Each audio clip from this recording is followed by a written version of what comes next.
Hello everyone and welcome back to another video from Wake&Tech. In this video, I'm going to show you how to download and install the Wawa application on your smartphone. So let's get started right away. First of all, open up the iOS App Store or the Google Play Store depending on your device. Once you open it up, tap on the search box and then type in and search for the Wawa application. Once you find the Wawa app, just tap on it and you will see the install button. Tap on the install button and this will begin the download and installation of the Wawa application on your device right away.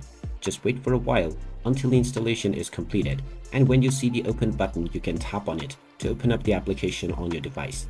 Once the app is opened up, you can proceed with logging in to your existing account or signing up to create a new one to start using the app on your device. And there you have it. That is how easy it is to download and install the Wawa application on your smartphone. If you find this video helpful, make sure you hit that like button and subscribe to our channel if you haven't done so already. Also ring that notification bell to never miss another update from us. Thank you for watching and I will see you again in the next video.